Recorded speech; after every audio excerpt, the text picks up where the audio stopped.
Hi, how you Hey, how doing? you doing, Keenan? Okay, yourself? I'm a little bleary-eyed this morning. I stayed up pretty late watching the election results come in. Yeah. It was an exciting day, Well, not as I guess. exciting as I'd hoped it would be. Yeah. I'm also a little hungover, which will let you know where my senses are. Yeah, I guess the whole world was on the election today. Somebody said years ago that everyone in the world should have a vote in the American elections, and it's so true because the influence that that country wields, as you well know, is Yeah, enormous.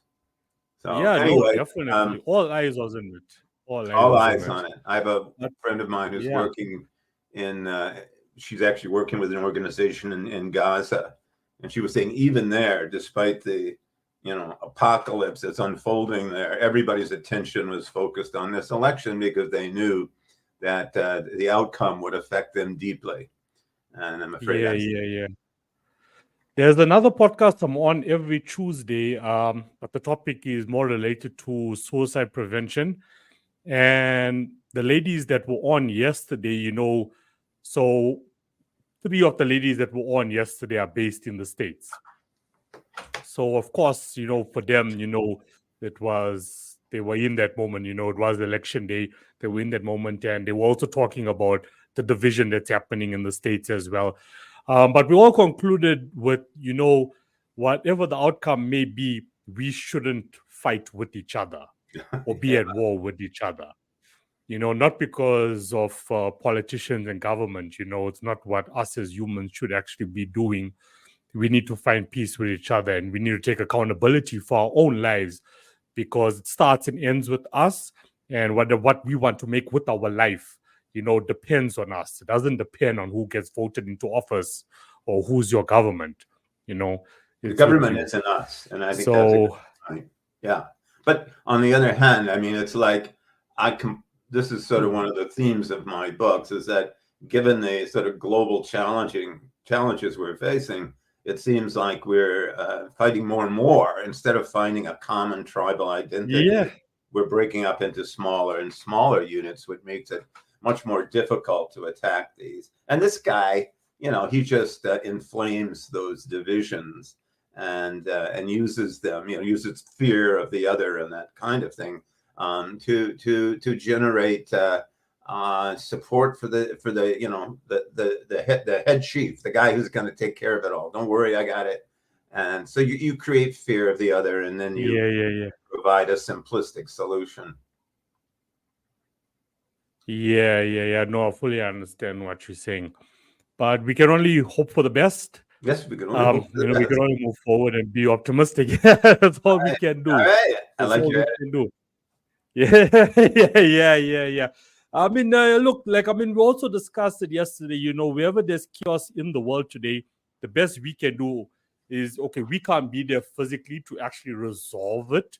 All Yeah, we can do is we can, pray about it and we can send love spiritually. We can send love. yeah.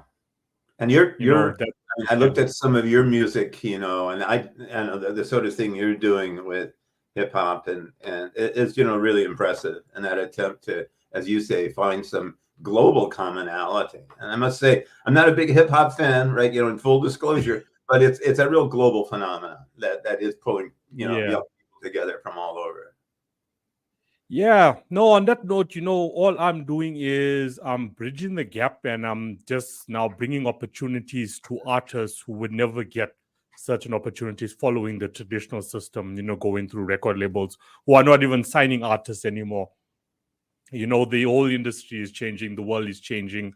Yeah. So, it's all I'm trying to do. Actually, just before I came on, one of my associates in the States, he just sent an opportunity for us to be on a track with Eminem. I'm not sure if Oh you're familiar no, with that's Eminem. cool. Yeah. So that's a And huge then one, given that. he grew up 8 miles from where I grew up. Yeah. So my entire life, I've always been a fan of Eminem. So Uh, as my local associates.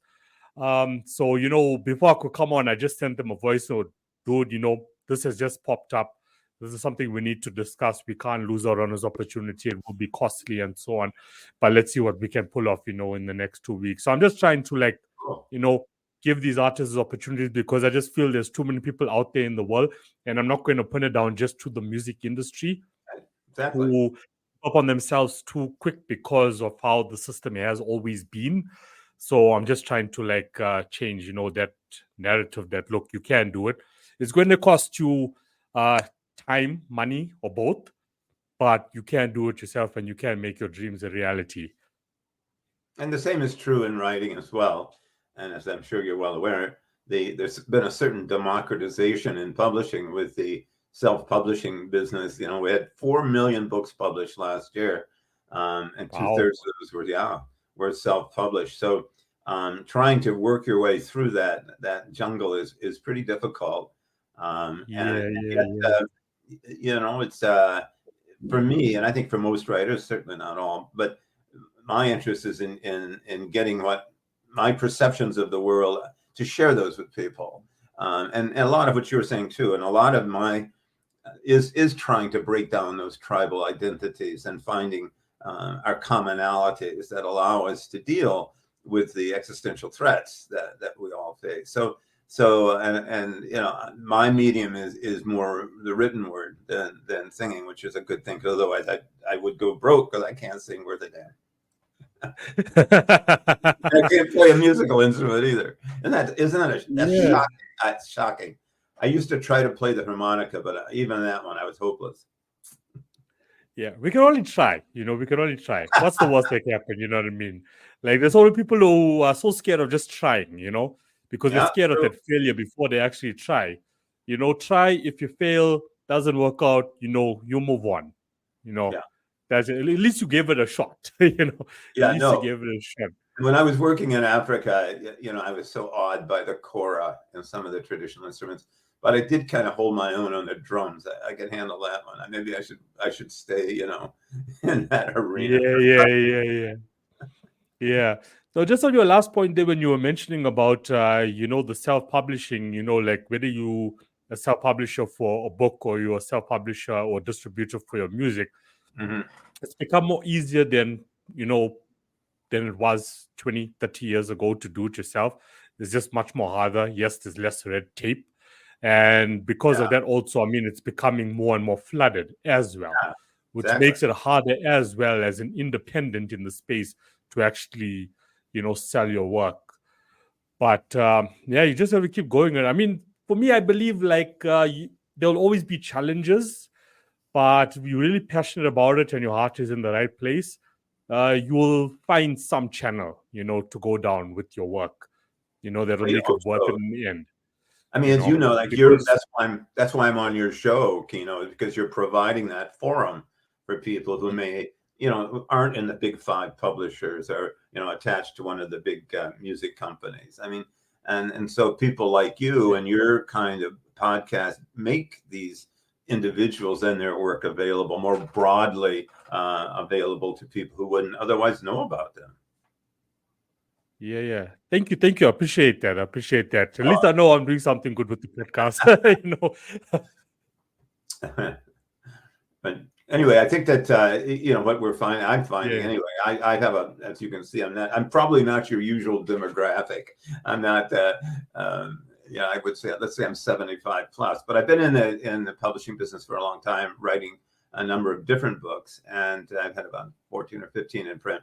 And the difference between this last book took me a while to write, and the difference in the industry now between the book I had before this is enormous. And that the number of there's no reviews anymore, so everything goes to podcasts, and if you put on something like urban fantasy podcast, there's 1,000 of them come up online, right? So then it's bewildering. And so I think I saw the other day that the average book published on Amazon sells 200 copies. Well, hopefully you're not, staking your kids' future on that, because it's really, really hard to make a living at, right? It always has been, but it's even becoming more so now. Yeah. I guess, like a lot of the artists are consulted as well, who are battling financially, while pursuing their creative dream, is, try to look for as much side hustles as you can, to to cover your overheads, like your living expenses, your livelihood on a month to month. Another guest I had last month, we had a laugh about it, is like, okay, if you're going to focus on your music. So he was actually an artist and he was a musician as well, literally like an artist. And he said the obvious thing is get a job, get a job, do the job, do the 8 to 5, the 9 to 5. After that, focus on your craft. Don't use the excuse of, I can't financially sustain myself. That's why I can't pursue my dream. That's what I was like, some of it. But I love having all demographics on the show because you've got the experience, you got the wisdom. And with that experience and wisdom is going to do so much for the younger generation. So I love having all demographics on the show. That's very kind of you. I mean, I hope that's true. And I do think there is something to that. I remember reading that culture, as we know it, really didn't occur until people lived long enough so that grandparents survived. So as long as they were just, because they were actually able to transfer the stories and the language and the histories of a people from, and I think that becomes such an important link. And it is true, I think I do bring in a certain perspective that a younger writer wouldn't. Vice versa, of course. And I try to make that, what have I learned? Like I was just a book that I have for young adults called Running. And it starts off with the traumas that 3 kids experience. But then through the course of the book, that by finding common support and love within that group, they move toward finding the strength to overcome the traumas. And that my point was that, these traumas are real, and let's not pretend they're not. And that's one of the things that bugs me. Well, just pick yourself up, just get over it, don't dwell on it.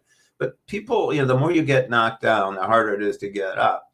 And so I want people to understand that it's not that easy to get up every time. And for some people, it's a lot harder than others. But you can do it. But usually with the support and of others and cooperation of others, and then and you can make a different life for yourself. So that's sort of been the theme of most of my young adult work. And in this book, of course, is The Burning Gem. It's again my take on. It's like one of the great myths that I've seen throughout my lifetime that I think has really brought humanity to this juncture. Is this idea that some people are meant to rule and others are meant to serve, that those people who have privilege and money have somehow achieved it deservedly, and those of us who don't are rightfully in a secondary position. So it draws on the Aristotelian ideas and Nietzsche's idea of the Superman and the ruling class. So if people accept that idea, that there's certain people that are meant to rule and others that are meant to serve, it deflates you. It makes you impotent. It drains you of your creative capacities. And so that's one of the themes that I'm combating in this book, is that, and in fact that idea has been carefully cultivated for so long that it incapacitates social change. So these guys find out that idea is not just being promulgated through the social media. It's also being done through magic and through a center devoted to promulgating those lies, and in so doing, ensuring that a certain ruling elite remains in power forever. Yeah. Well, that's fascinating. That's fascinating. I was actually, there was a few questions I want to ask you, before we got into the burning gem. But since we're on the topic of the burning gem, we can stick on the burning gem, and then I can ask you a few questions just about your history. After that, when I read the description of your book, there's like this fine line between fiction and non-fiction for me. Yeah, that's right. You feel me? So how would you take your book as being? Because as you said, you like this. For me, it feels like this really does happen in the world. Exactly. This exists in the world. I think you're absolutely right. And that's what I think good urban fantasy does. It's not, It's not just about, fighting dragons and zipping off into different universes. It's about the we're literally walking on another world, and we're all in amidst worlds that we know very little about, but that are shaping us in a variety of ways. Whether it's political, whether it's musical, whether it's using. What we see now with the explosion of social media is an ability to derail so many positives with lies, deceptions, and, as I say, myths about power. Yeah. Who's got power? How did they get it? Well, God just gave it to them. They does, so don't question, just obey. Well, that's devastating. And so I think that that is the kind of issue that we need to all reflect on. And, as I say, ultimately find that when those forces that are really out there start resorting to inflaming tribal differences, we've got to say no. We have far more in common than we have that then separates us. And more importantly, we have common issues that we must unite around. Carl Sagan, he was a scientist and also an astronomer, but he had a great line. He said, human history can be viewed as a slowly dawning awareness that we're members of a larger group. We have broadened the circle of those we love. If we're to survive, our loyalties must be broadened further to include the whole human community, the entire planet Earth. The choice is clearly the universe or nothing. And I think that it's a stark choice that we face. Either we're going to continue to remain atomized as individuals in little groups where we feel comfortable, and we feel that, and the other people then are sort of our enemies. Many, at least, and I'm not sure in Africa, but in many Aboriginal communities in North America, the tribal word, like Inuit, for example, means the people. And that's what it means. It means the people. So presumably, if you're not Inuit, you're not a people. You're not one of the people. It's the ultimate expression of us and them.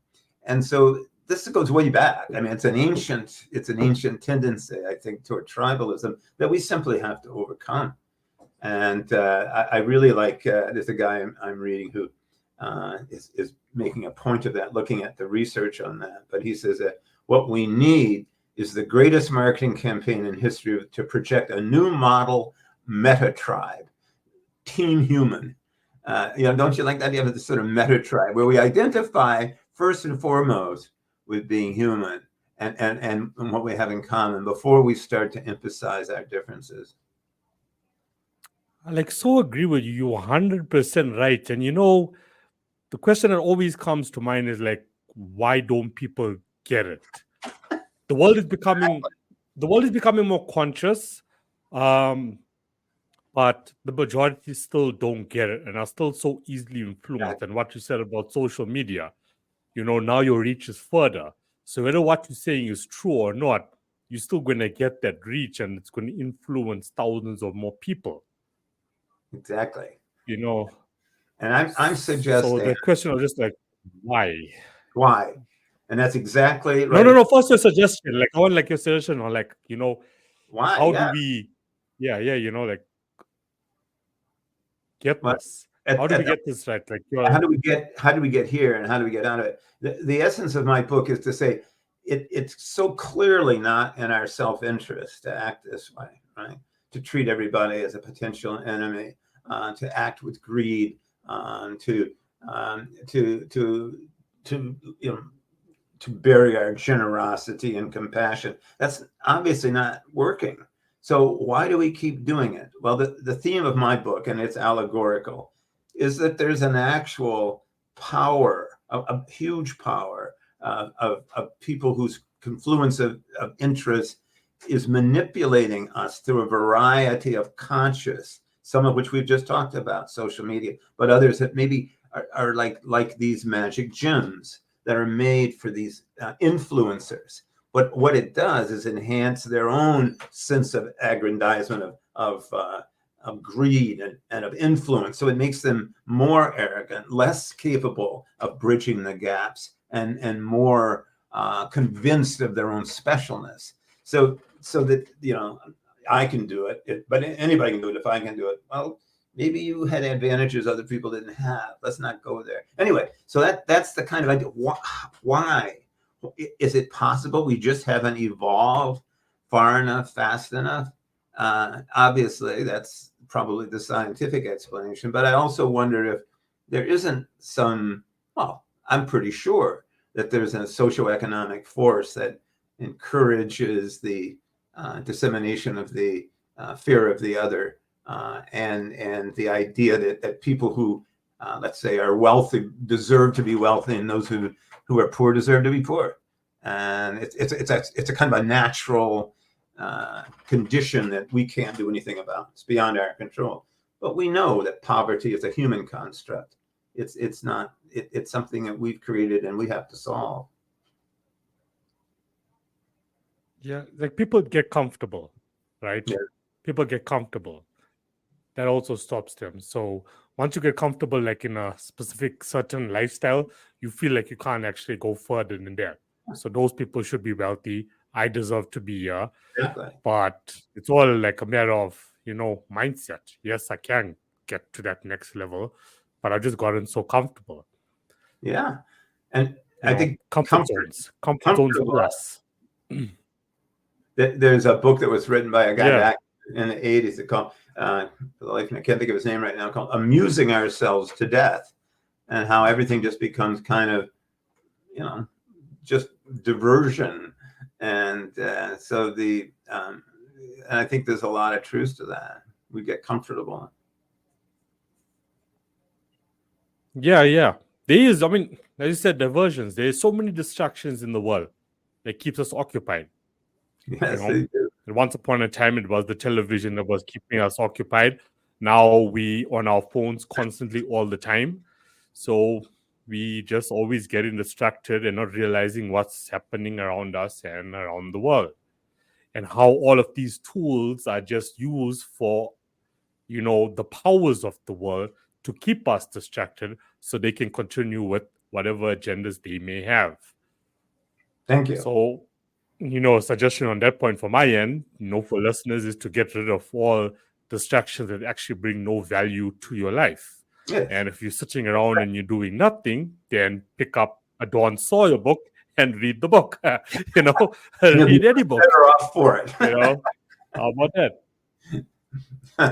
But no, I think you're so spot with regards on. to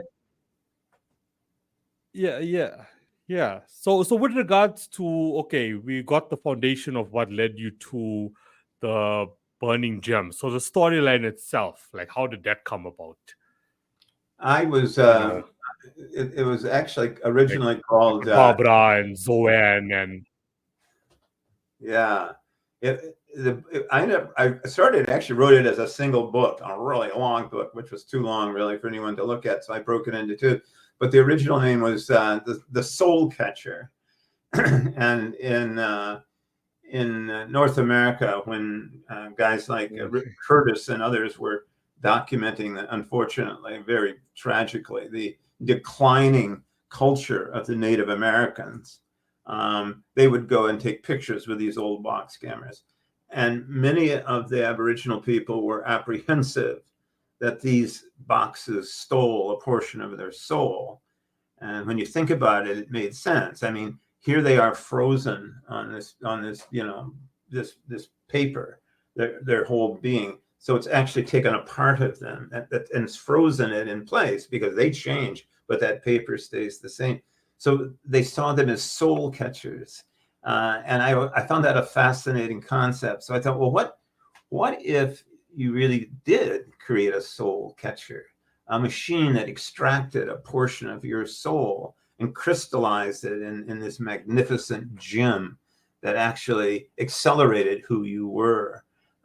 So that was the initial idea. And then how would that be used? How could it be used to promote, in this case, sort of evil ends. And so that sort of took me in. And then again, working with Barbara, who's this sort of really bright housewife, but who's been suppressed both as a woman and as a wife, and is just dying to get out of this empty life, and this philandering lawyer husband of hers. And so when this guy comes to her door and sells her this gem and makes this gem, and she looks at it, and suddenly a whole new world opens up to her. And then she manages to. The guy lives in, obviously not just your average gym studio. He's actually in a building in an old abandoned subway station in New York. And underneath this is this gigantic abandoned station that's been transformed into this utopian society with people from all over the world who have special skills, who have special knowledge, who have maybe some magical capacities, or at least what we see as magic. And so they created this idyllic society underneath. And so this is their base. And so from here, she realizes that she has to, like I say, she walks through to get there, she has to walk through the subways of New York, which is pretty terrifying. And she connects with this guy, and his whole world changes because he's been an agent for this evil master he's 110 years old, so he's been working for him for a long time. And then the two of them realize what an evil cabal they're part of, and then they begin to try to find out more. And then when they find out more, try to figure out how to neutralize it. It's a pretty exciting story, but I think hopefully it also makes people think. Definitely. I don't see how this cannot make people think. As I said, with me just reading the basic description of the book, I was already thinking, between fiction and non-fiction. I'm like, no, this is no, I feel like this does happen, in the world. When you were talking about soul catching, I was thinking about Harry Potter. Uh-huh. I'm not sure if you've watched the Harry Potter movies, like Voldemort now, how he split his soul up into different pieces. How many? And that's how he actually kept himself. Yeah. That's how he actually kept himself alive. That's right. I did not take my idea from Harry Potter. No, definitely not. Definitely. I'm just joking, but yeah, there are lots of parallels to that idea because, well, first of all, what's the soul? But if it's the essence of who you are, even thinking about that is pretty interesting, right? Who am I, and what represents me? Yeah. So to take this bit of your soul and think about it as like a little generator that enhances those qualities that you have. There's the former president of Uruguay. His name is Pepe Mujica. Wonderful guy, great, but he has a great saying. He's in Spanish, which I'm not even going to attempt. But he says, "Power doesn't corrupt. Power simply reveals your true character." And I think that's a really neat concept. And so these gems don't corrupt, but if you're corrupted, it enhances that. But also if you have telepathic skills, it enhances those. So that's what we're dealing with here, is this array of gem holders who come to and as he tries to unwind this, it takes him to Budapest in Hungary. And Budapest is always this kind of mysterious, dark city, sort of with the the ghosts of fascism and the ghosts of the Soviet era still hanging around. And these ruin bars are ancient mansions that were abandoned mainly during World War II, largely by Jewish residents who fled. And these they were just sat there for years because under the communist regime they didn't do anything with them. But then, like in the 80s and the 90s, young people just said, "Screw it, we've got no place to go." So they didn't squat in these places. They turned them into these incredible bars, and so they would have little rooms and these ancient bedrooms would have a few tables and they'd have a bar downstairs. They had one I remember we went into, and there was a Volkswagen in the main parlor. Everybody's sitting in there and drinking beer. And it was just such an interesting concept to me of taking this place and they're always kind of dark and spooky. So I set part of the book there in one of these ruin bars in Budapest. So it was a lot of fun to do.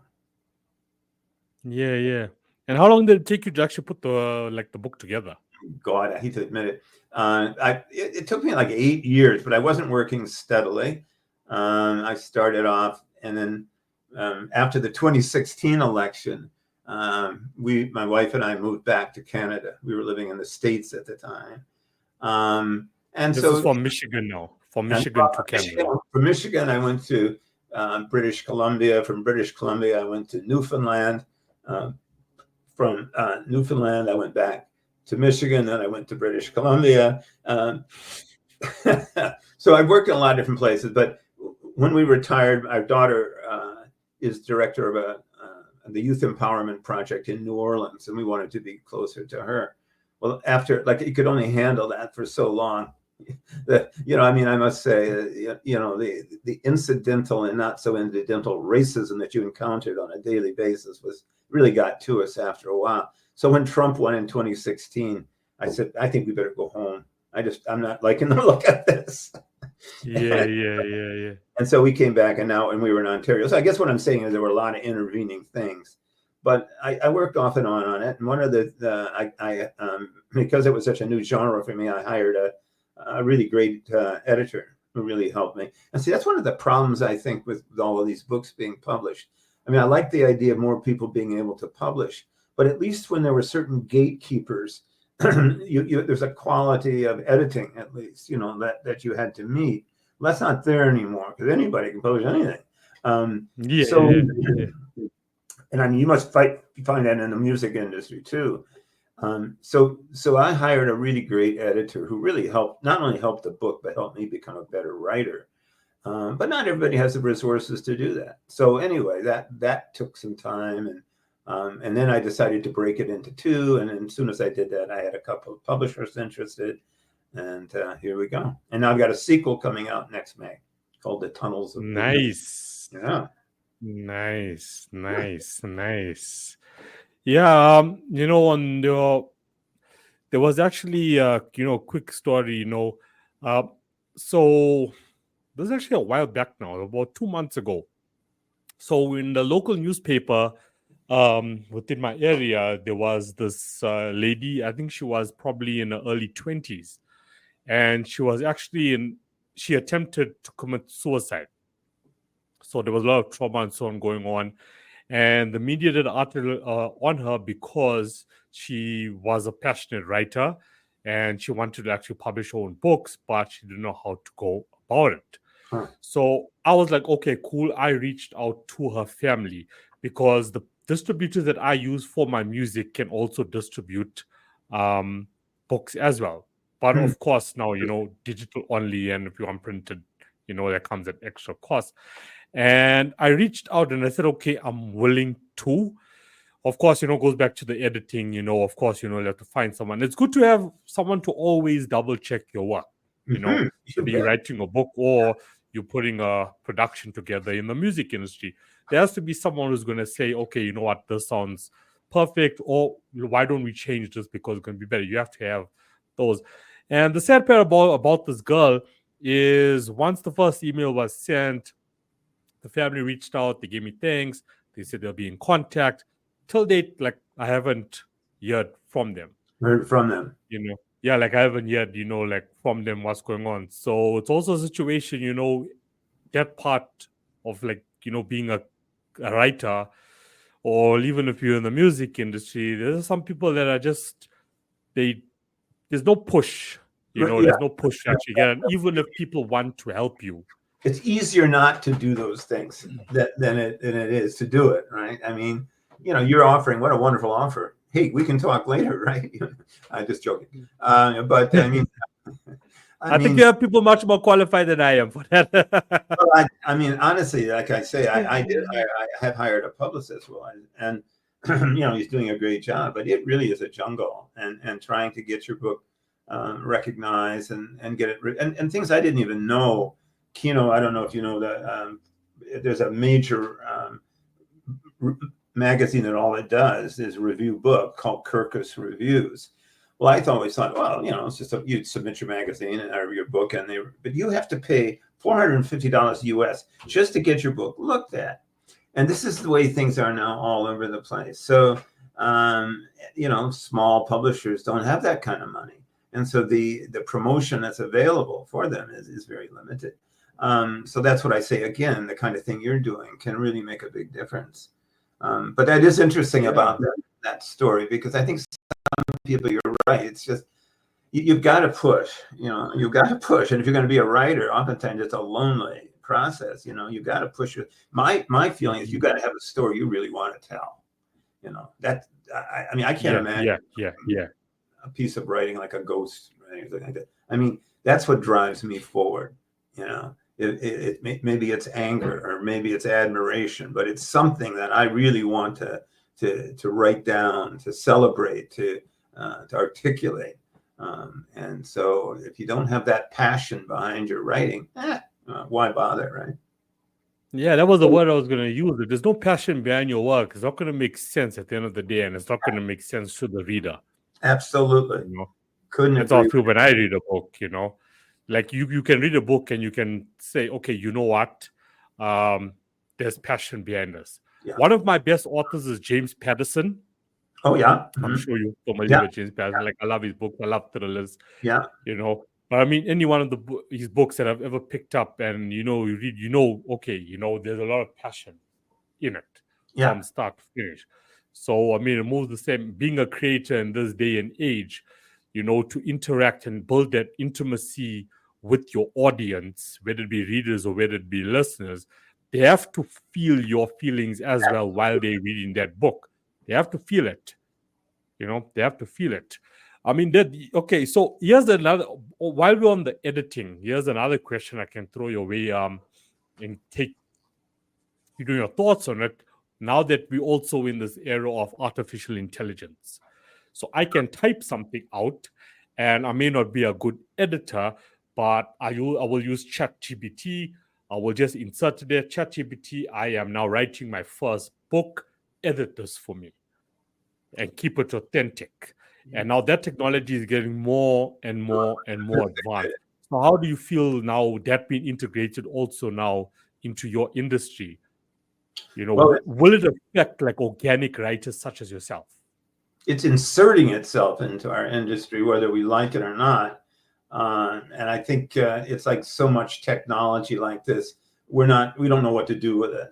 It's coming out of almost nowhere, and for better or worse, I don't think anyone anticipated where we're at right now.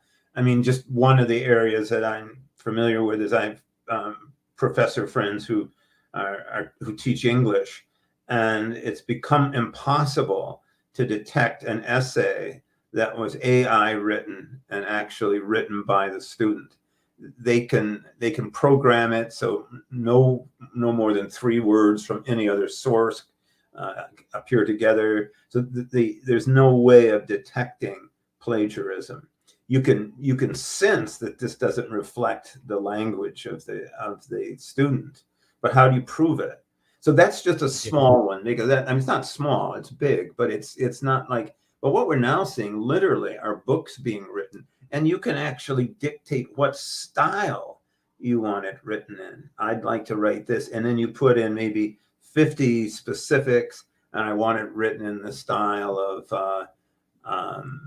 Barbara Kingsolver, and bang, out it comes. I mean, and all it's doing, of course, is drawing on all these other books and pulling plot bits here and character bits there and all that. It's dehumanizing, quite literally. My sense is, like so many things, it'll never replace the passion. Whatever AI has, it's not passion, and that will be lost in the process. And so the writing that's generated by machines at some level will read like writing generated by machines. So that's my hope. my hope is that the essential human element that makes a book compelling, make it feel human with the compassion, that will never be replicated. And so there will always be a place for real authors writing real material. But it's a good question. Yeah. One that everybody's wrestling with, for sure. Yeah, and there's so many companies. I wouldn't call them companies, like you can call them, like they're just individuals, they're developers who are creating all of these AI platforms that can create an ebook for you in 5 minutes. And I'm like that. And here's you who has taken your, so much, like, even though it took you 8 years with the burning gem to get it done, but I wouldn't have expected, like, anything. Like, there's no author that I've ever spoken to in my life who said, no, in 6 months we had a book done. No ways. It's always years, and now we got these platforms coming up. Okay, write your ebook in 5 minutes. Type in your topic. Type in your topic. Boom, it's there. And if you want to go in, edit a few words, boom, it's there. One of there's another podcast I listen to that's around the music business as well. And what the guy said, even though AI within the music industry is growing, like I've also tested out a lot of tools, within the music industry, using AI within the music industry. And there's some material that comes out really good and people are like really digging it and they're listening to it and so on. But what he said is where AI won't get it right, which is, something that you mentioned as well, is that, you're not going to have that feeling and that passion is not going to be there. You're not going to feel it. People listen to music because they want to escape whatever may be going on in their mind in that present moment in time, whatever emotions they may be feeling. So when they're listening to a specific artist or they're reading a specific book, it's to find some sort of connection with that person. So AI is not going to give you that connection. It's definitely not going to give you some techno music. I listen to techno music and I go, wait a minute, I don't know what that is, but it doesn't speak to me, quite literally, And I think some of the AI is the same way. I concur with that. I mean, it worries me though. Like I was on another podcast and the woman had asked us to send in our vitaes. And so there were 4 of us on the panel.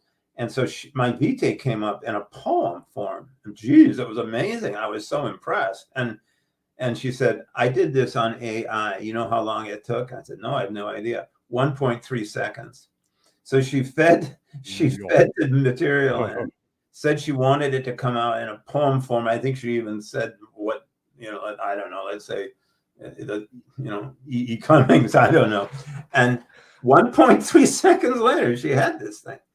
I mean, that's kind of terrifying. And it's like so much of technology that we're already talking about with social media. All of these things could work for the interests of people as a whole, but too often they're used by the elites to maximize profit, reduce labor, but not labor for the laborers, labor costs, for the corporations. So we keep hearing about how 40% of jobs could be replaced in the next 10, 20 years, right? By artificial intelligence. So wait, well, okay. Now, if that technology belongs to the workers, I'm going to use it in a way to sort of maximize my free time, to make sure that nobody is fired who isn't properly compensated. That the wealth that's produced is equally distributed. Oh no, the technology is in the hands of the corporate masters, and they're going to determine how to use it, and it's going to be to maximize profits. And if they have to fire 60% of the workforce, tough, you're on your own. I think that's really, I think we're missing that. It's like technology has the capacity for to be beneficial or not. And this again goes back to, as long as that elite, that sort of ruling elite can convince us that, okay, we know what we're doing, leave it to us, we got it, you guys just shut up, mind your own business, then I think we got problems. We have to be willing to critique those kinds of things and think about them. Yeah, we have to be responsible, as far as possible when it comes to technology. Like, keep a balance. Don't lose your credibility, from being like organic. Yeah. Which is something I also tell artists as well.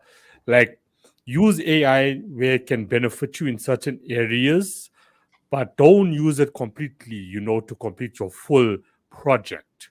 Don't do that to yourself, you know. And there's a lot of artists and creators out there that just want to monetize all their work. That's all Yeah. they're really worried about. So they'll just go like full on and using AI. And like on your talk, what you mentioned now about jobs, I actually mentioned this last year in a podcast because I put a list together.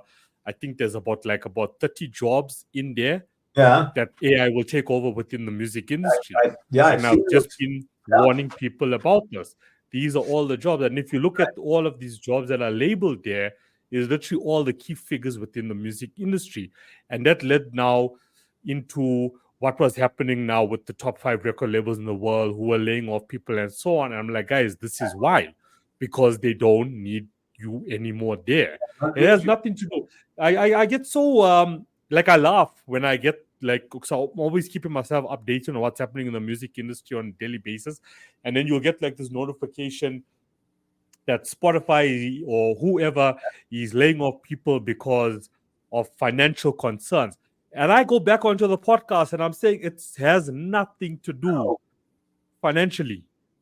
It's to They just don't need maximize you anymore. profits of Spotify. Yeah, yeah, Period. And if yeah, it hurts people, yeah, and you know better than I, but even now, if you have a song played on Spotify, I just was reading the other day, you get something like 0.0014 cents. I mean, it's you get nothing. yeah, nothing.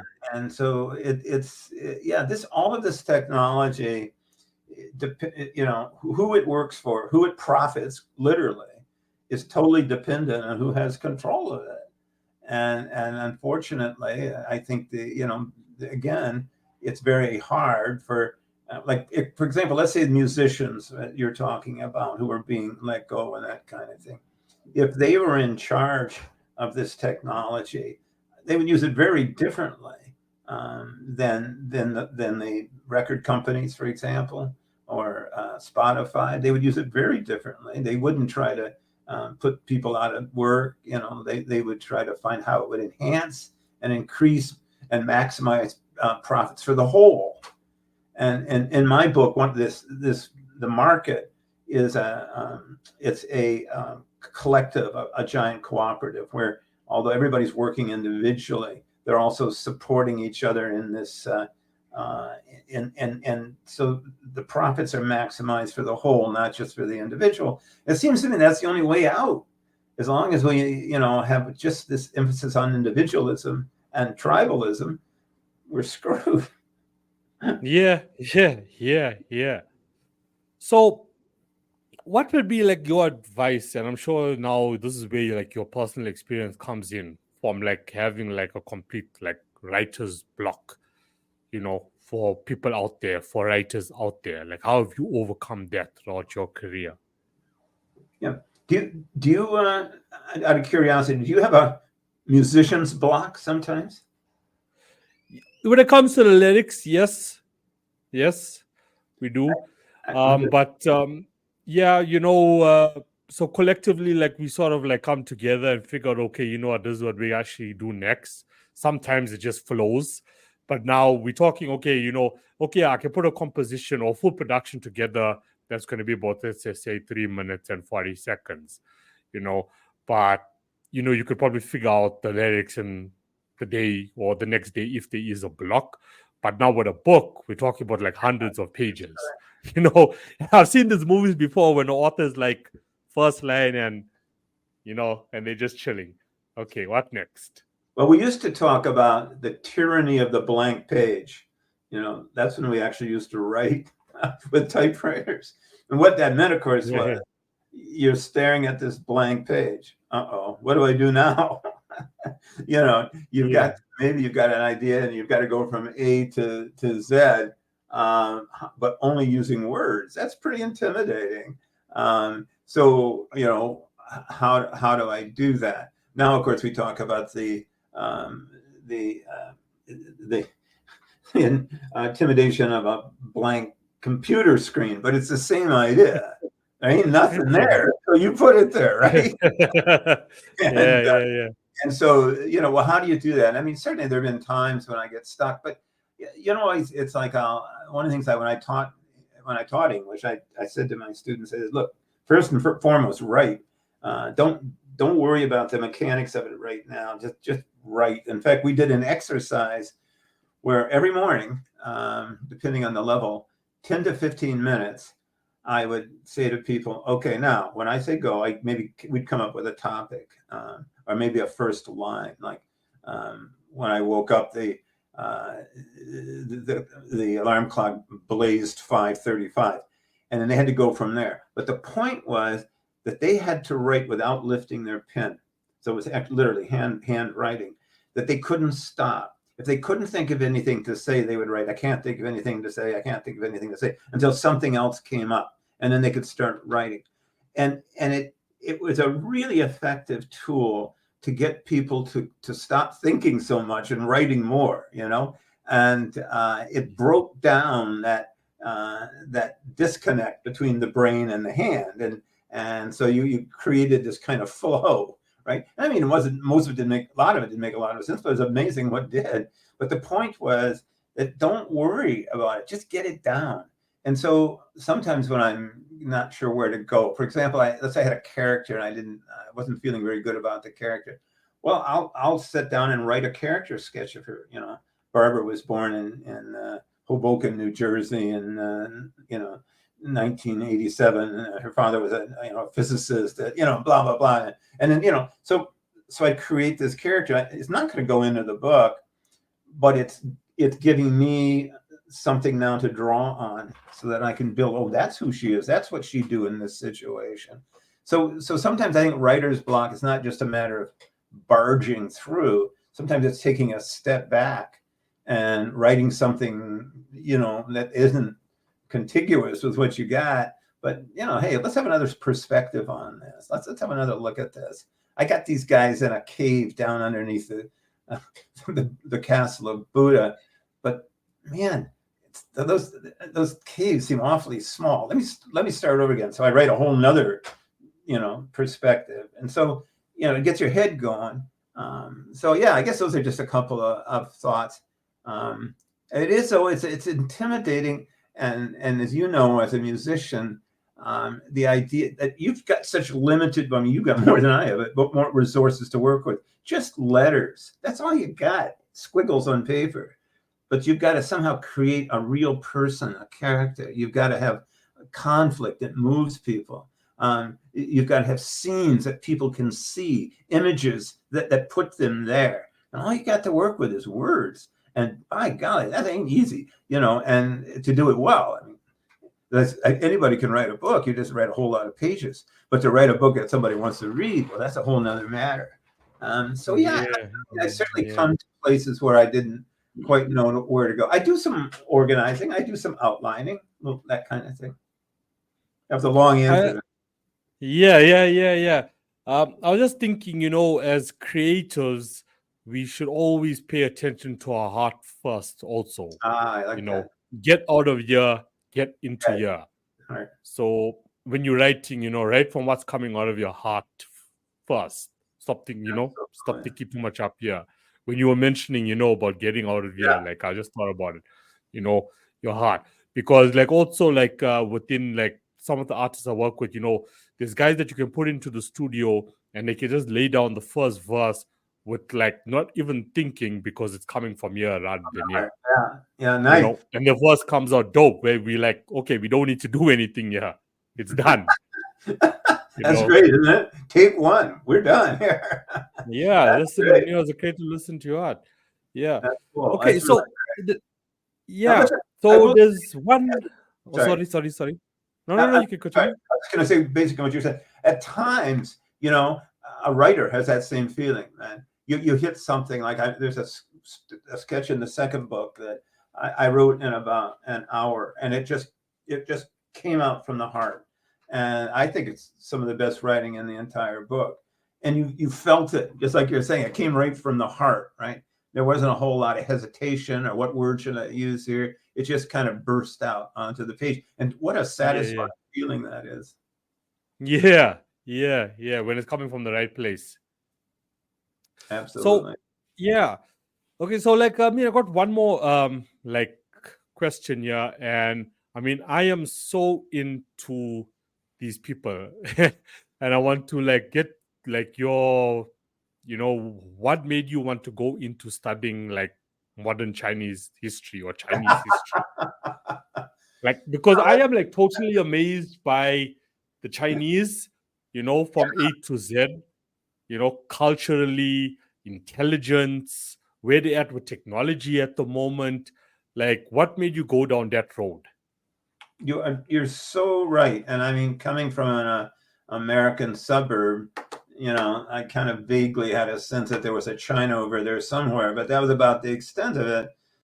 And then when I was in university, for whatever reason, I took this survey course on Chinese history, and all of a sudden, I realized what a dummy I was, how little I knew about the world, how there was this culture, this extraordinary culture of such depth and history, that I knew nothing about, a philosophy that made Western philosophy look downright infantile, a language that was like separate tiny paintings. This all just blew my mind. And at that time was in the midst of a probably the greatest revolution, certainly in recent human history. All of those things were quite fascinating. And so I think, as you say, suddenly this having these doors opened up onto another world.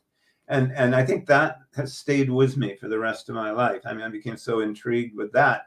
But then, as you know, I worked in West Africa off and on for 10 years. And again, a world I knew nothing about. And to have the good fortune of working with colleagues in a professional capacity that, that we were not only colleagues working together on a project, we were colleagues outside learning from each other about our lives and how we saw the world and our philosophies and our societies. So those things are always, I think, have really have driven me, illuminated me, expanded me.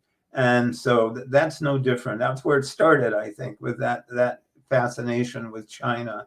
But it's reflected in these books too, and again, where people from different cultural backgrounds come together to fight a common evil. Damn, we've got so much more in common than we have that keeps us apart. For Christ's sake, get over it. Yeah. No, that's true. People just sit down and just think about that. Like, hello, Yeah, there's not much of a difference between us. Like, come on. Or we may speak different or we look different, but everything else we are doing the same. We are doing the same. We are walking the same. We are eating the same. We are seeing the same. But we're eating the same, but we're eating differently. Isn't that neat? Let's look at how you eat and what you eat. And yeah. Learn more about each other. Yeah, definitely. From each other. Exactly.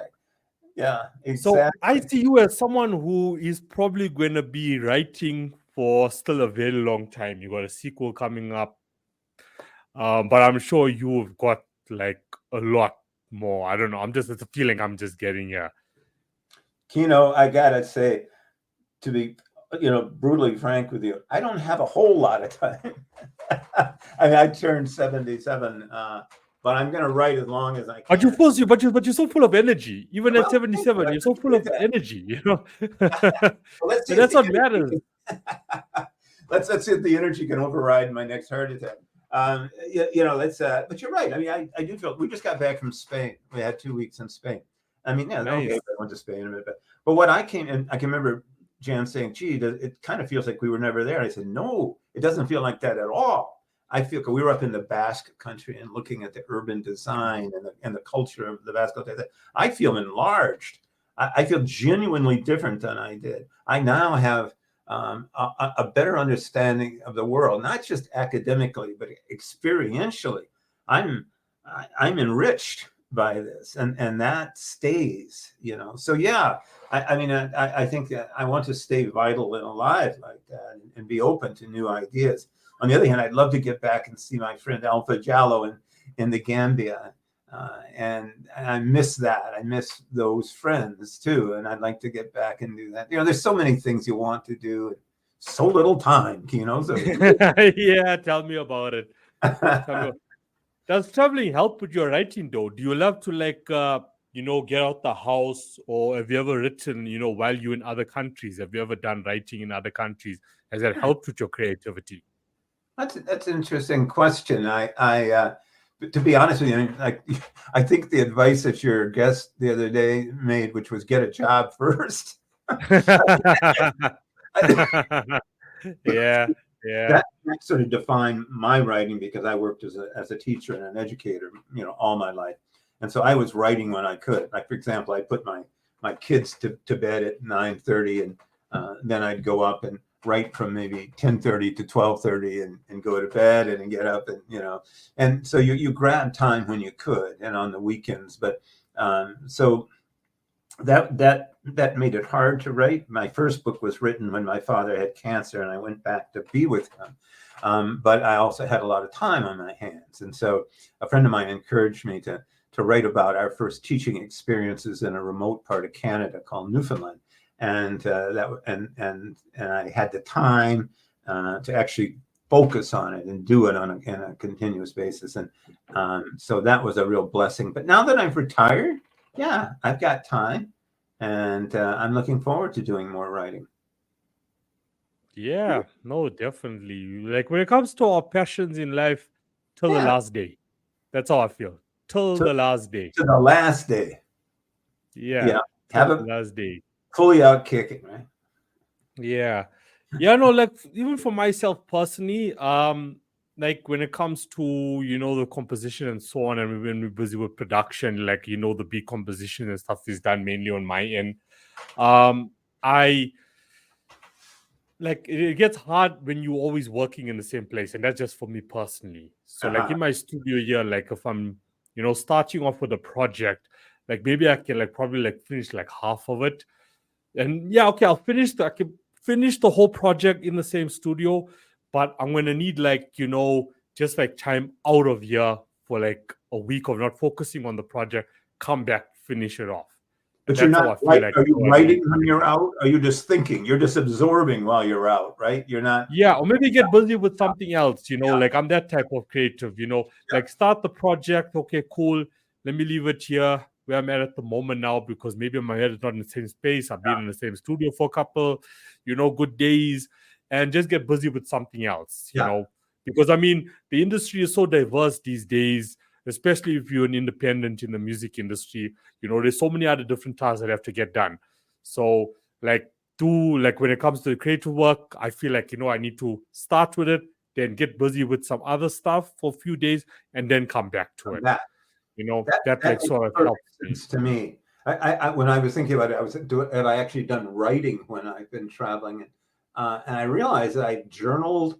I've written sketches when I've been overseas, just sketching things down. And so I was thinking, I've never really written a manuscript, but I'm always writing, and for future reference, right? I'm drawing on that information, and it's amazing how much of it, so I guess I'm always kind of writing in my head and on paper, as I travel. A friend of mine who's a poet, he was working at a truck factory, assembly factory, and he would, as ideas came to him, he'd write them down, and said at the end of the day, he'd pull out all these slips of paper of things that he had sort of jotted down, and build them into his poems. But I think you're right. I mean, so I talked to a guy yesterday. Well, the important thing is that you write every day. And I'm thinking, well, I don't know. I don't write every day. I want a day off. Yeah. Also see that I don't want to keep you too much more longer. Like also see that you also have your heart set on climate change as well. Well, shouldn't we all, eh? I mean, one of the things, and that's what I say. Here we are as a human species facing an existential crisis, and what's the best we can do? Do we fall back on old tribal divisions, or we're not going to do anything until he does something, or guys, step back. This affects all of us, every human being on this earth. Let's think about what we need to do collectively to save us and to save the other species we share this planet with. And that I find really frustrating. When you might have seen that I worked on a program in Jamaica, a climate change action program for Jamaican youth. And that was so gratifying. And these young people responded so well. And what we really were creating was change agents, young people as change agents at the community level. And it was a really neat program. Unfortunately, the government changed not too long after we implemented the program, and it never fully took off. But they're working with these young, vibrant, committed, aware young people, and to see what their capacities were to affect change in the community. That was what we stressed, was that this isn't something you do to people, it's something you do with people, and to their benefit. That was a really, really, and I guess I still see it as a model for how we need to go forward collectively. We don't do climate change to people, we do it with them. Up here, we've got this lunatic discussion over a carbon tax, and a small carbon tax on gas. Oh, well, our taxes are already too high. It's going to make, well, okay, I get that. But it's like, okay, if you don't do something, what do you get? That's where we have to respond somehow and in some way. And it's probably going to mean some sacrifices on our part. But we're also trying to sustain an unsustainable lifestyle, right?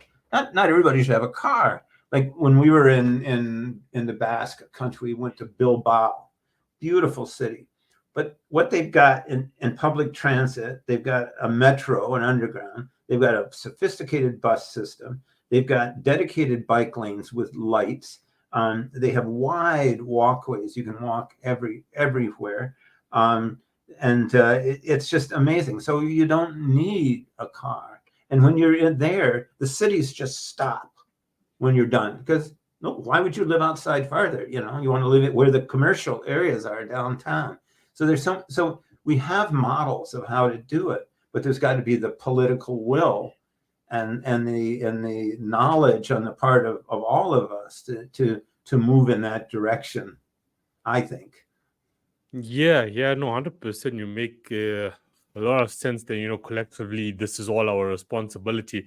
What fascinates me when it comes to the topic of climate change is that you get all these politicians all around the world, and then you get Bill Gates and his initiatives. And I sit there and I think to myself, like, you've got all the power that you could ever have in the world, all the money that you could ever have in the world. But are we really making progress? Or is it all just for show? We are trying this, we are doing this. Things don't make sense to me when it comes to that. I would suggest that what you've just said is exactly the problem. When you have that much wealth concentrated in so few hands, and most of them, Gates is relatively generous, but there's 2,400 billionaires in the United States alone. Where is that money going? Is it being invested in solar power for third world countries to help wean them off of fuel? No, it's not. It's going instead to maximize profits from different organizations by cutting back on labor. In South Africa, you have an incredibly the gap between poor and wealthy is one of the highest in the world. The people who could be and should be providing that kind of monetary support seem to be more interested in accumulating wealth than in using it for the common good. And really, you look at a guy like Musk. And a lot of these guys whose faces we don't know, but they're all in there and they're pitching money, like in the case of Trump, because what is he saying? He said, we're going to strip the powers of the Environmental Protection Agency. So don't worry, oil companies. We're not going to put any restrictions on emissions. We're going to open up new territory for drilling. And so the oil companies say, yeah, great, more profits for us. To me, it seems so short-sighted, but that's where the money's going. So, you're putting literally millions of dollars into electing officials who will remove what few environmental restrictions we have. So until again the population as a whole has access to the wealth to affect change in policy, I don't know. I don't know what the answer is, Guido. Yeah. I guess both of us, hey. Both of us. If collectively people, once again understand, how much power we all really have, and we are the majority, We are the majority. Yeah. what can happen to the world. Yeah. There's the few and then there's the majority. If the majority had to remain united, stay united, That's it. We run the world. That's right. We run the world. I can't think of her name. She's one of my favorite artists. Oh, she sang Horses was her album, her big album. New York. She was part of. Oh, for God's sake, why can't I think of her name? Anyway, name of a song? I'll think of it. Yeah, well, she wrote the album was called Horses, but she has a song called "People Have the Power," and oh man, who is it? And she's done it for years, but she. Let me check for you really quickly. People have the power. In fact, it'd be a beautiful song. The name of the album again? Well, her first album, or not, her big album was called Horses, but the song "People Have the Power." I could do the same thing. Let me just see here. I can't believe I can't think of her name. You would know it immediately. Patti Smith? No.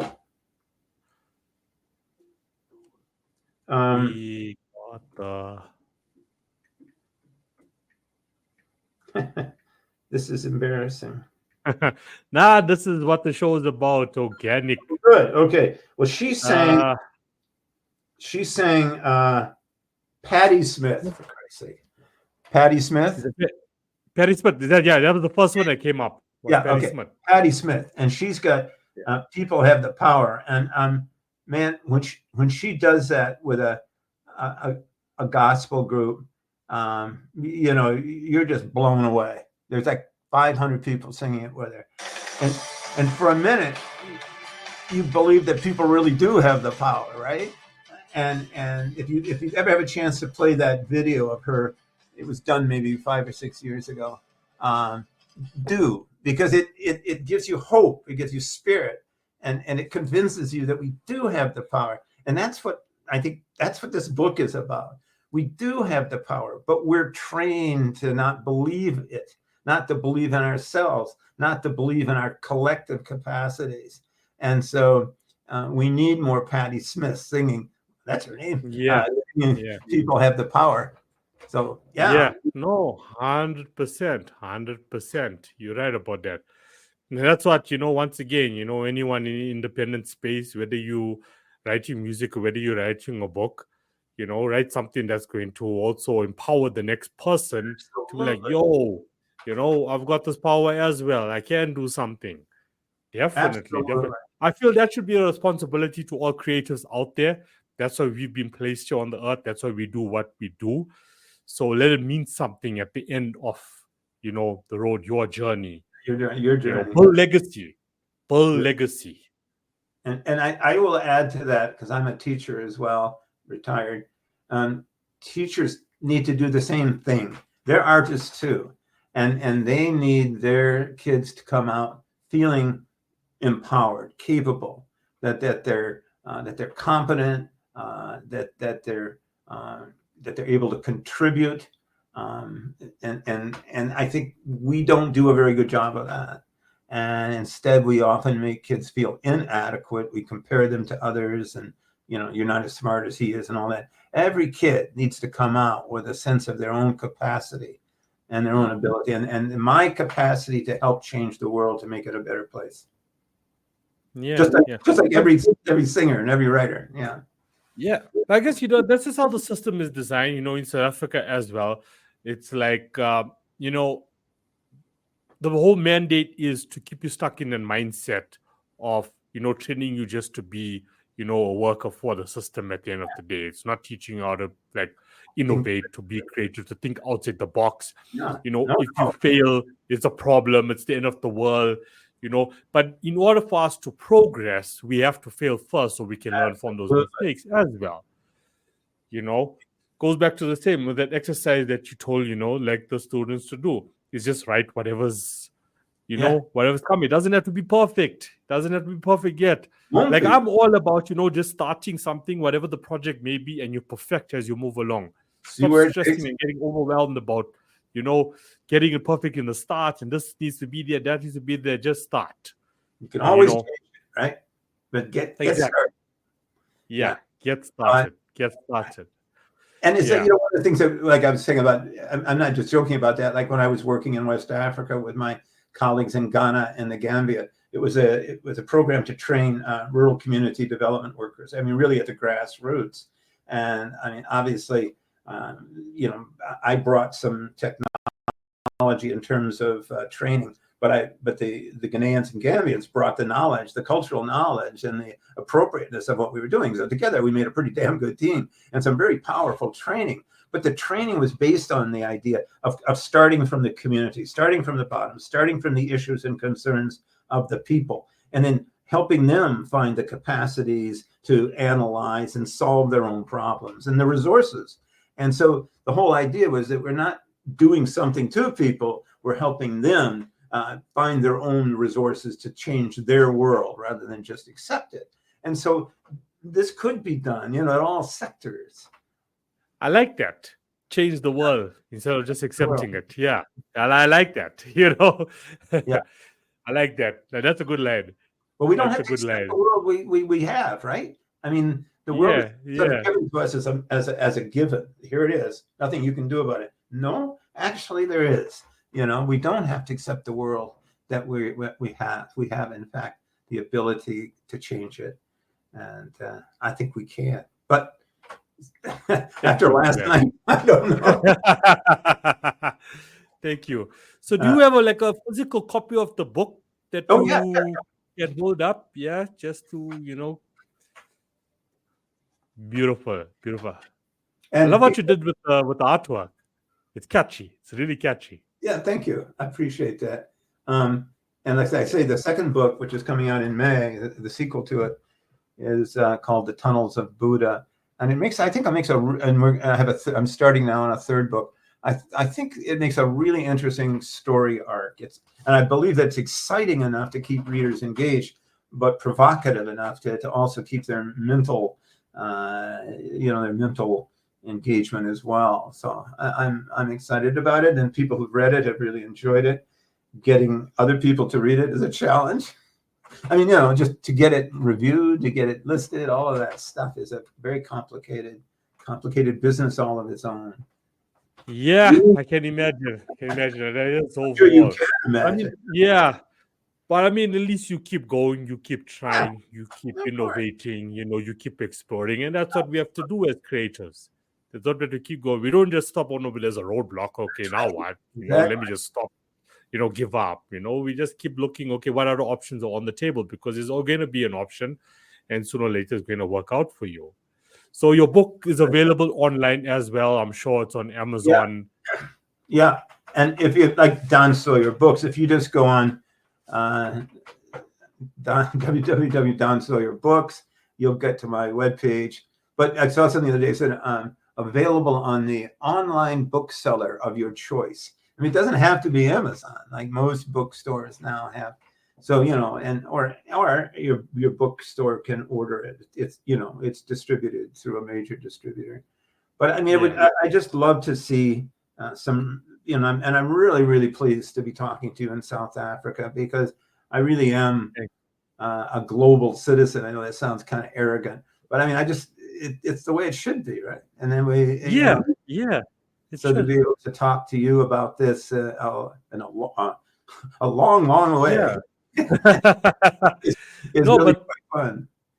Yeah, no, thank you as well, for coming on, from your side of the world. I know, like when I started off this podcast in 2021, it was just me, like consistently, each week, every Sunday. And it's now that, of getting these opportunities, to interact and bring people internationally onto the show, because as much as South Africa has developed, there's still so much issues that needs to be resolved. Yeah. Like what you mentioned about the gap between, the wealthy and the poor, and it's just about mindset at the moment. People are just so stuck. So I want to use this because it's not like I was born like with a silver spoon in my mouth, or I came from a wealthy family, or it was all easy. That's why I can be on this podcast. I know what I had to go through to be here today, to be talking to phenomenal individuals like yourself. And for you to come on and to share your knowledge and experience and advice, I'm just hoping, that can actually empower people as well. That the world is massive. We don't only have to look within our borders. Look outside the borders. If I look at all the opportunities that have come my way, is because I actually took a shot at reaching out to someone across my border, just to build a relationship with them. And that relationship leads to, another relationship with someone else. And that's how your network just starts to grow. And that's the way we break down these stupid tribal divisions. We talk to one another as human beings. One of my best friends, he and I, he's in the Gambia, and fortunately we Zoom, and I met his family lately. I hear his chickens clucking, and it's like we have a connection, and we can maintain that, and we don't have to be isolated, and we don't have to fear the other. A famous anthropologist once said there's a difference between discomfort and danger, and I've always found that to be really, really useful. Like let's not be so risk averse that we don't reach out, we don't take some chances. Sure, some things are dangerous, don't do them, but make sure they really are dangerous and not just a little uncomfortable. Like what we were talking about earlier on. What's the worst that could happen? What is honestly the worst thing that could happen? Let's learn from each other. Let's grow. Let's learn from each other. Yeah. If there's one thing I've learned in my years, it's exactly that. Let's learn from each other. And the broader the spectrum of people you're learning from, the broader your knowledge, the broader your way of understanding the world, and the less narrow and the less parochial you become. And you look at somebody and say, well, they're sure doing things differently than I would. By golly, not necessarily worse, just different, Yeah. And to me, and you come to respect people for who they are and what they are, rather than what they're not. Well, they're not like me. I mean, this has really been fun. I really genuinely enjoyed this. And it's this was great. To conclude, one narrative I'm also attempting my hardest to change is like we need to convert our mindsets from competition to collaboration. Yes. Let's stop competing with each other. No matter which industry we're in, stop competing with each other. Let's collaborate. It's like writing as well. There's so many authors coming together these days, and they're putting their own book, together by themselves. That's what we want. Collaborate. Stop competing. Yeah. Absolutely. And as we do that, then we encourage collaboration on all fronts, where we find what we have in common rather than what keeps us apart. Yeah. Remember 100. So this is what this whole idea that we're going to work for a meta tribe, Team Human. I really like that. Team idea. Human. Hashtag Team Human. Yeah. Hashtag Team Human. Yeah, let's get that argument. This guy, I can't remember his name right now. I probably got his book around here somewhere. His argument is that, we probably have inherited some kind of tribal instincts, as we evolved over a million years, to see somebody, like there's that famous story that this guy said, he said, well, those tribes who saw strangers in their territory and said, oh, look, new friends, let's have them over for dinner. He said, well, those people, that tribe is probably no longer in the gene pool. So, at some juncture in our lives, being, hostile to the other might have made some survival sense, but now it makes none. It all it does is destroy us as a whole. And so we've got to get beyond that, but take whatever tribal instincts we have and extend them to the whole human species. Now we're talking, Yeah. let's pass that down. Let's pass that down. And I make mean, it. that was an issue in the, like, okay, so I'm also a professional DJ, and that was what was happening with like that part of the industry as well. Like when I started off, because a certain DJ will reach a level, but they're not putting their hand down to bring up the other guy. It's more Yes. like when the other Yes. guy is coming up, we're kicking them back down. Yeah. And I'm like, no, we need to lift the other guy back up. If I reach this level, let me attempt. But the guys who are willing, if you're not willing, out of my control. But if you are willing, and if I reach a certain level, I'm going to assist you to get there to the best of my abilities. What you were saying earlier about, that, yeah, I mean, you worked hard, absolutely, but you had people helping you along the way. Yeah. Some of it's luck, some of it's being in the right place, some of it's certainly talent, and it's your personality. But there were also people who helped and encouraged you and give. I mean, if we could all look at it that way, but a lot of these guys, it seems to me, and certainly I've seen it with writers, so I'll go with that, are so arrogant. They said, "Oh, I did it on my own. I didn't need any help. Why should I help anybody else?" Well, first of all, you didn't do it on your own, you arrogant prick.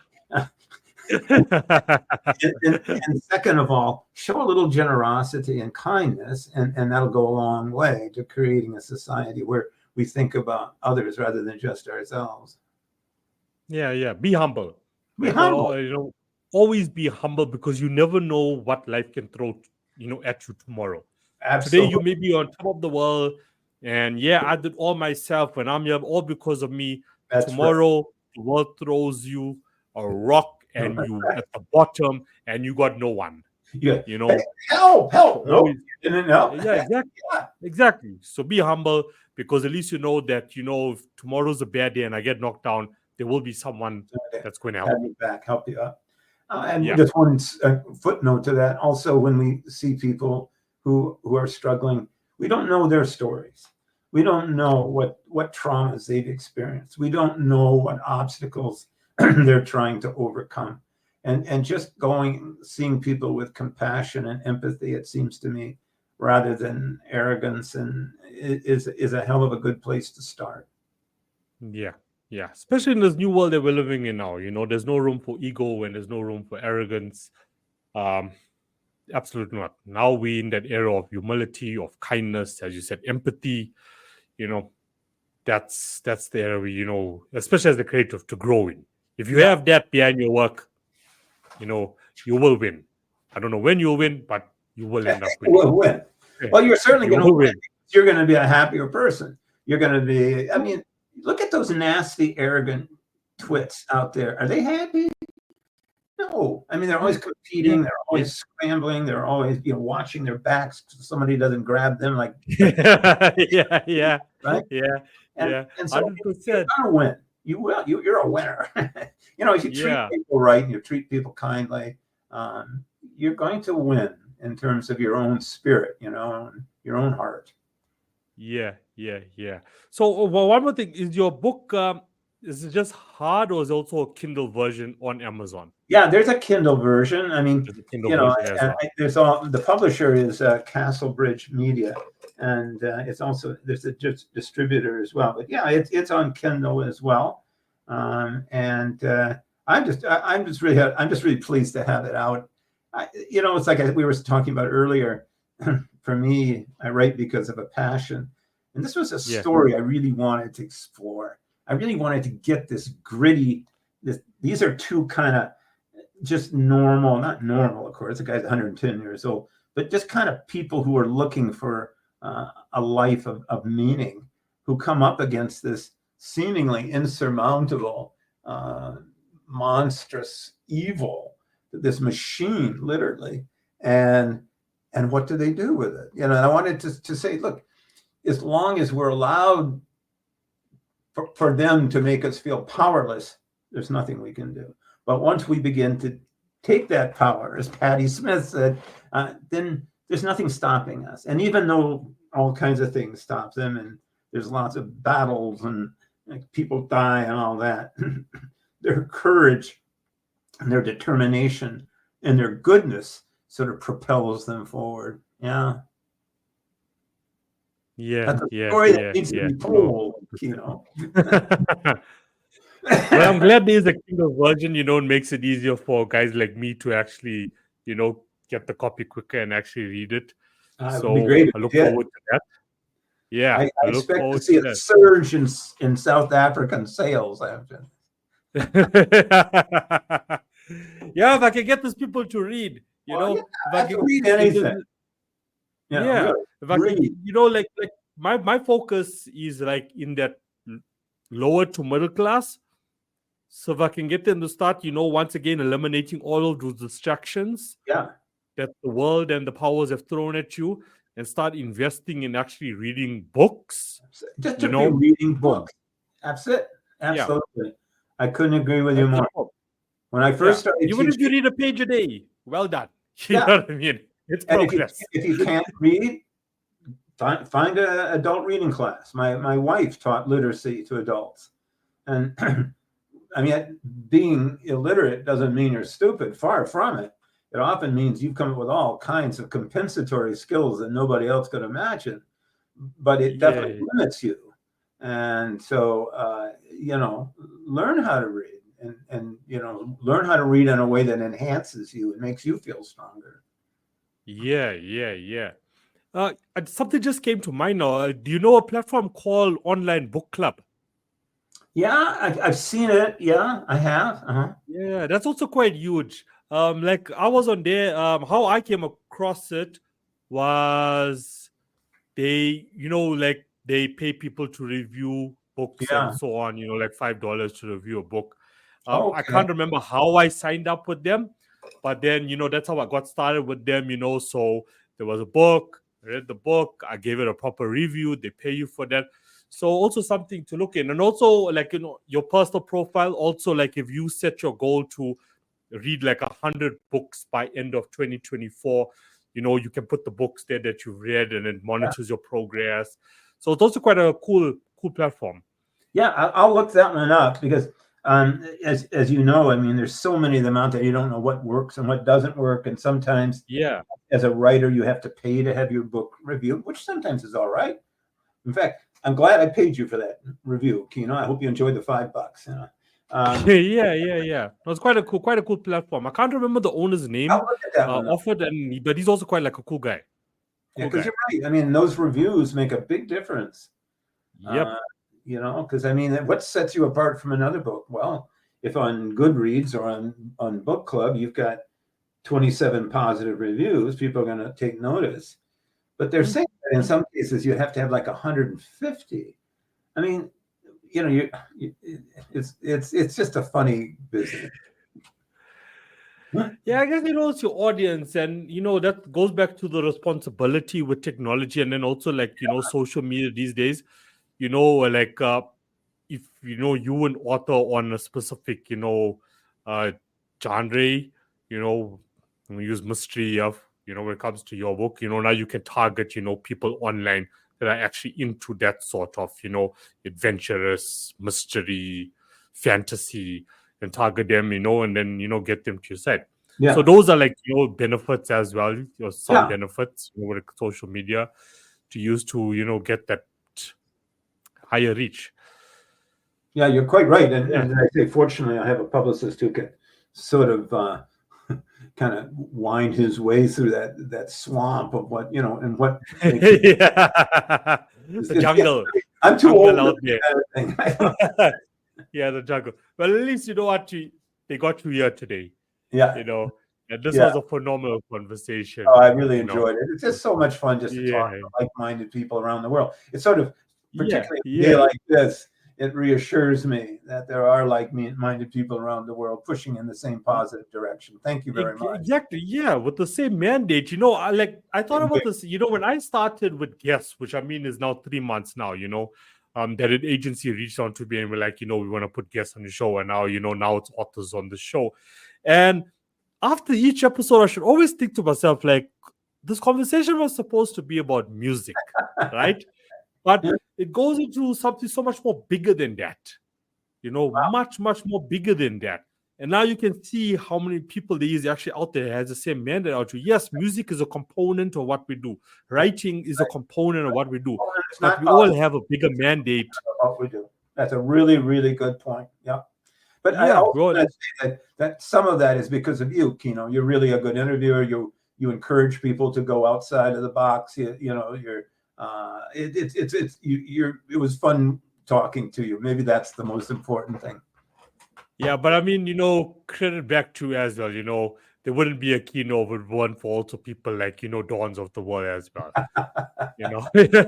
Well, To share your it'll be expertise, different. because one thing like about me is I admit that I don't know it all. Yeah. I don't know. There's people out there that know much more than me, that have much more experience than me, that can share more than I possibly can, and that's what this podcast is for. So as much as we empowering and educating listeners out there, I'm also getting empowered, Of course. by having a conversation with you. How And to me live as my well. life better, how to go about my life better. Yeah. That's what it's all about. How I'm fun. not going out there, oh no, Kino knows it all. No, not at all. And you know so much that I don't. And so maybe sometime I'll have to interview you about that, because I have a lot to learn. Yeah. No, but Don, it's been a pleasure. Thank you so much for coming on. I know we had that whole time zone confusion on Monday, but thank you for making the time to come on today. It's been great. And I'm looking really forward fun. to Maybe we should do like reading China, your whole book. have only one Sorry? time zone. Maybe we should do like China and have only one time zone. Even though they cover 5 time zones officially, they only got one. Yeah. No, but it's been great. It's really been great. And I mean, I wish you all the best. I wish you all the best with the sequel and all your future projects and that's coming up. It's going to be great. Keep doing what you're doing. Thank you so much. I really appreciate it, Kino. A lot of fun. Take care. Thank you as well. Yeah. And hopefully in the future to come, we will have a chat. We will have a chat.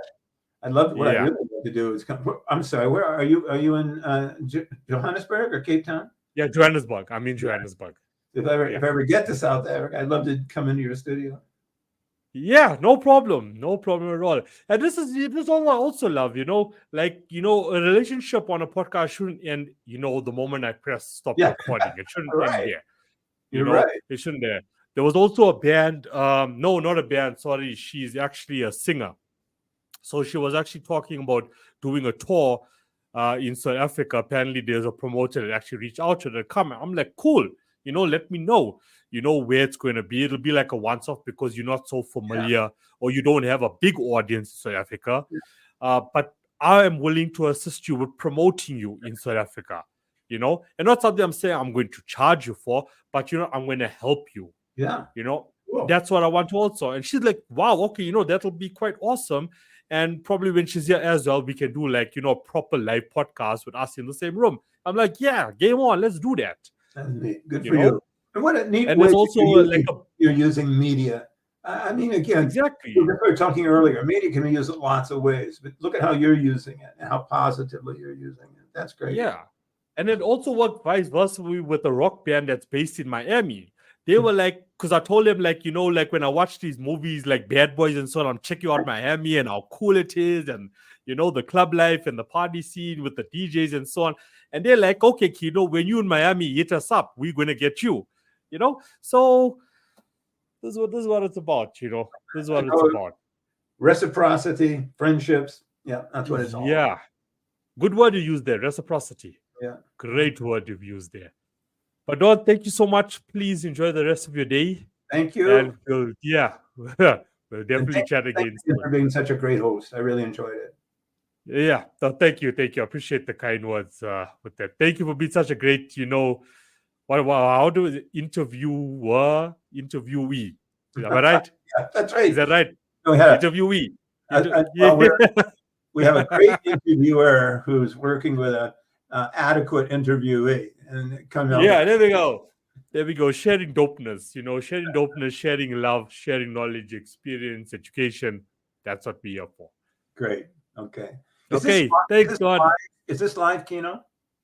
No, this is not live. So it's pre-recorded. I will do the upload tomorrow, and then I will send you and Mickey the link. Terrific. Really appreciate it. Perfect. Nah, no problem at all. Thank you so much once again. Oh, it's my pleasure. All of it. All right. Bye now. Okay. Bye.